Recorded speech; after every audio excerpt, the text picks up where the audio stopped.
Hello everyone, welcome to our channel ঝাল মিষ্টি হেসেল। আজ আমরা মাছের মাথা দিয়ে মুগের ডাল রান্না করব, যা সকলের প্রিয় এবং দুর্দান্ত একটা রেসিপি। মাছের মাথা দিয়ে মুগের ডাল রান্না করার জন্য আমরা যে জিনিসগুলো নিয়ে নিয়েছি তা হলো, প্রথমে মাছের মাথা এখানে ভেজে নিয়েছি, তারপরে মুগ ডালগুলো ভালো করে ধুয়ে শুকিয়ে নিয়েছি, পেঁয়াজ কুচি, টমেটো কুচি আর আদা রসুন গ্রেট করে রেখেছি এবং কিছুটা পাকা লঙ্কা কুচি করে রেখেছি। চলুন তাহলে শুরু করা যাক রেসিপি। এবার রান্নাটা শুরু করি। কড়াইয়ের মধ্যে প্রথমে একটা ছোট তেজপাতা দিলাম, তারপরে মুগের ডালগুলো দিয়ে দিলাম।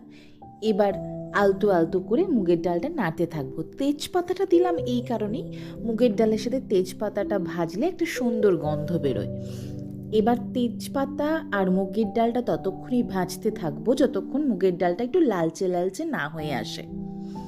এবার আমাদের মুগের ডালটা একটি পাত্রের মধ্যে নাবিয়ে রেখে দিলাম। প্রেসারের মধ্যে আমি মুগের ডালটা অল্প জল, একটু হলুদ আর একটু নুন দিয়ে 4টে মতন সিটি নিয়ে দিয়েছি। এবার কড়াইয়ের মধ্যে অল্প একটু তেল দিলাম, তার মধ্যে দিয়ে দিলাম গোটা জিরে আর একটা তেজপাতা, অল্প একটু গুঁড়ো গরম মশলা, গোটা জিরে আর তেজপাতা একসাথে করলে একটা সুন্দর গন্ধ বেরোয়, যেটা রান্নায় খুব ভালো লাগে। এবার আলতো করে নাড়িয়ে চাড়িয়ে নিয়ে এর মধ্যে আমরা যে গ্রেট করা আদা রসুনটা রেখেছিলাম সেটা দিয়ে দিলাম, তারপরে দিয়ে দিলাম লঙ্কা কুচি। এবার সবগুলোকে একসাথে ভালো করে মিশিয়ে নেব।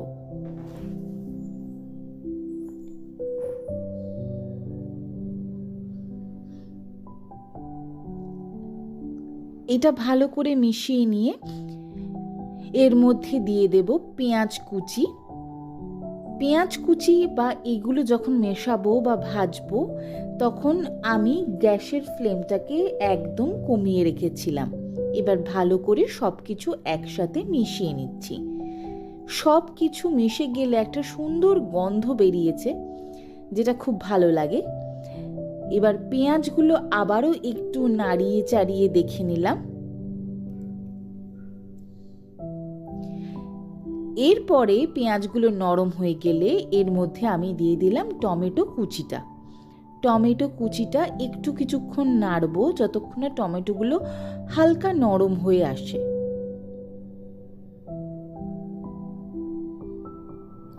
এর মধ্যে দিয়ে দেব অল্প একটু হলুদ গুঁড়ো, তারপরে দিয়ে দেব অল্প একটু লঙ্কার গুঁড়ো, তারপরে দিয়ে দেব অল্প একটু ধনের গুঁড়ো, তারপরে দিয়ে দিলাম অল্প একটু স্বাদ মতো নুন। সব দিয়ে ভালো করে নাড়িয়ে নেব। এই সময় আমি মিডিয়াম করে রেখেছি ফ্লেমটাকে, আবারও একটু ভালো করে নাড়িয়ে নিচ্ছি। এরপরে এর মধ্যে আমরা সিদ্ধ করা মুগ ডালটা দিয়ে দেব। এবার সবটা ভালো করে মিশিয়ে নিচ্ছি।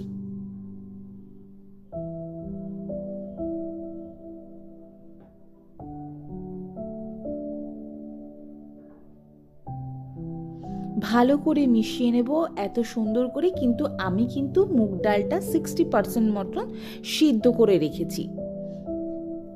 আর যেটুকুনি থাকবে সেটা এই জলের সাথে মিশে গিয়ে সিদ্ধটা হয়ে যাবে। দেখবেন দানা দানাও থাকবে অথচ ভেঙে যাবে না, এরকম একটা পর্যায়ে, অথচ সিদ্ধ হয়ে যাবে সেরকম একটা পর্যায়ে সিটিটা বন্ধ করে দিতে হবে। বা জল দিয়ে আমি তার মধ্যে দিয়ে দিলাম চিনি, আবার একটু ভালো করে সব কিছু নাড়িয়ে নিলাম। এবার মিডিয়াম ফ্লেমে করে রেখেছি।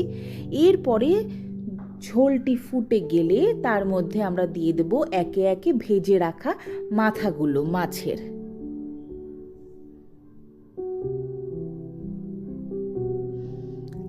এবার আবারও একটু মাছের মাথা দিয়ে ভালো করে মিশিয়ে নিচ্ছি। মাছের মাথাগুলো দেওয়ার পরে একটা অদ্ভুত সুন্দর গন্ধ বেরোয়, যেটা আমাদের অনেকেরই প্রিয়। মাছের মাথা দিয়ে মুগ ডাল তো সবার প্রিয়, ভীষণ ভালো লাগে। আর এমন একটি রেসিপি যদি আমাদের খাবার পাতে থাকে তাহলে আর কিছু লাগে না। আমাদের রান্নাটা কমপ্লিট। একদম সব শেষে আমি গ্যাসের ফ্লেমটা অফ করে ঘি দিয়ে নাড়িয়ে নিচ্ছি।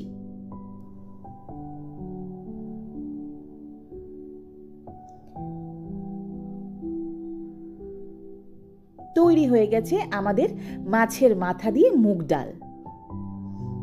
মাছের মাথা দিয়ে মুগ ডালটা আমরা একটি পাত্রের মধ্যে নাবিয়ে নিয়েছি। এই চ্যানেলটি যদি আপনাদের ভালো লেগে থাকে তাহলে প্লিজ সাবস্ক্রাইব করবেন।